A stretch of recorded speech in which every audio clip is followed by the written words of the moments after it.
Hello, this is a performance and tutorial for one of my favorite probably impromptu tricks. It's called the Biddle trick. It's really great. I learned it on some illusionist DVD maybe. Anyways, the Biddle count's pretty old, and by revealing this, I really don't think I'm giving proper credit to, the proper credit will be in the description for who, this is really, the move was by, which is basically, who the trick is by. So, yes, it involves a Biddle count. Shuffled borrowed deck, and let's get right into the performance. A spectator can take out any card they like. For example, in this case, say they touch this card. It can be any card. Now, in the regular performance, I wouldn't look at the card, and I know it's possible for me to look, but right now is how let the camera have a peek at it. Alright, now I'm going to place the card about in the middle of the pack, just like that. And then give it another quick shuffle.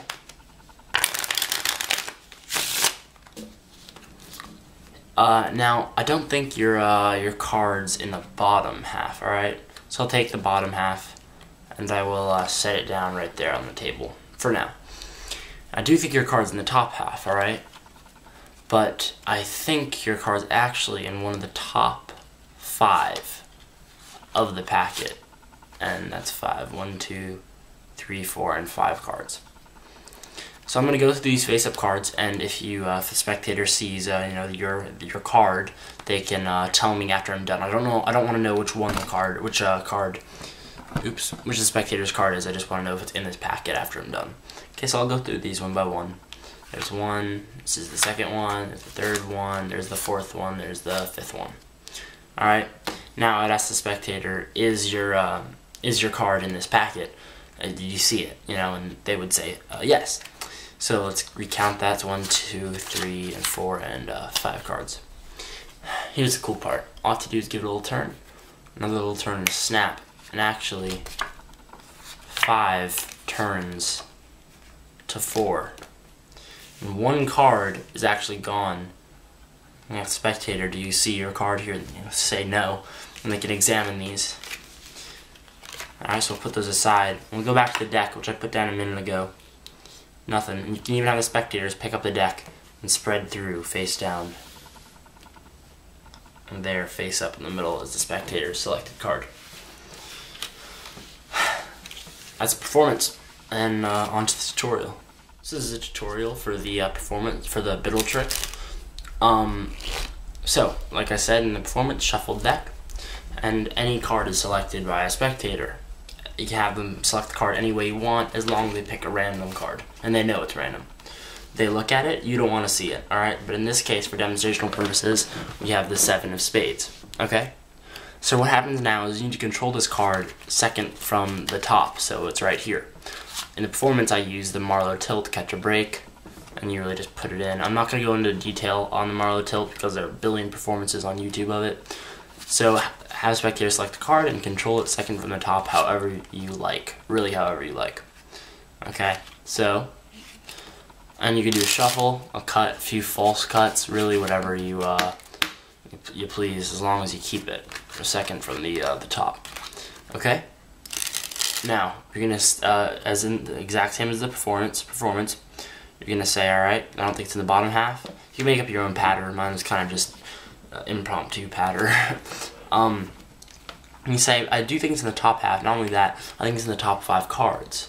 It's one of them. So you can count off 1, 2, this is all fair by the way, it's not a fake count, 3, 4, and 5 cards, okay? You could show them if you want. There are 5 cards there. And then flip them over. Like this, on top. And don't spread them out like this, but just, I'm just showing you. And just say, alright, now I don't want to know what your card is. It's very important that you don't want to know what their card is. It makes the effect stronger.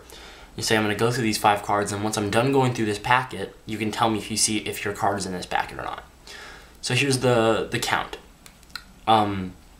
Basically how it works is we have controlled their card second from the top, so we know it's this one, alright? So you're going to take your thumb, and you're going to drag off the top card into this position. Next, you're going to do the same thing with the next card, which is the selection, but they don't know you know it's the selection, alright? you're going to stick your pinky in and let it just block the way of the card. So you're going to peel this next one off, but you're going to peel it right on top of your pinky. Alright, now a spectator shouldn't be able to see this, alright? So you're going to peel this one off on top of your pinky. That's what it looks like. The spectator shouldn't be able to see that you have a big break there. Okay? So peel off the first one. Peel off the second one. Have a big break. Peel off alright, now here's the Biddle move. Alright, here's the second part of it. So first part's the break. Second part, you're going to come under as to take another card off. Now two things are happening at once. One of the things is your thumb is sliding off another card into the pile. The second thing is these fingers under with this packet, these are going to come over and they're going to lift up. That's why you have a break here. The break is to help you lift up the selection under the pack as you drag the next card. So now you only have two cards here. Okay? So basically, you drag off a random card. The next card you know is a selection. You're going to get a big break under it with your pinky. As you come over to grab the next card, you're going to simultaneously pick up the selection right there as you drag over the next card.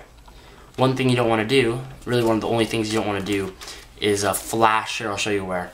You don't want to, as you're coming over to steal this card with this hand, you don't want to flash this card. You don't want to be like that, or else they're going to see that the 7's not there where it should be. So basically how to avoid that very obvious flash is to do the break and then just don't just make it all a packet, you know. Make sure when you drag this card out on top, this one doesn't come first like that. Make sure it's just even so it looks like a packet. Alright, so once you've done that, now what you have right now are two cards which the spectator thinks is 3, and then the rest of the cards that you think is one of theirs, and then the selection after a bunch of face down cards. Okay? So you're going to finish dragging off the cards and pretending to count that there's 5. So right now they think you have 3, but you only have 2, so you'll go 4 and 5. Okay? So now what the position is you have a pile of 4 cards in your hand, which the spectator thinks their card's one of them, and then you have a packet of cards, face down cards, which the spectator has no idea anything's wrong with them. Really what's going on is there's the spectator's selection. Basically right now the trick is done. What I do, I say, okay, so now do you want to tell me, was your card in this packet? As I say this simultaneously, I take this and I pop that down. The trick is done. They say yes. What I do is I flip over the thing, I do the exact same count to make it look like I have 5. Right now I have 4 cards, so same thing, drag off one, drag off another, get a break, steal it off as I peel over a next one, and a next one, and a next one. Looks like I have 5 cards. 1, 2, 3, 4, 5. You'll get really smooth at it. Then you can just do any kind of reveal you want to show that you only have 4 cards and their card's not there, but you can have them take the deck and spread out to show that their card is actually face up in the middle of the deck. Alright, so it's a great impromptu trick. It's my favorite. I love it so much, so I want to share it with you guys, and thanks for watching. Hope you use it. It's awesome. So yeah, it's easy too. Thanks for watching, and I'll see you later.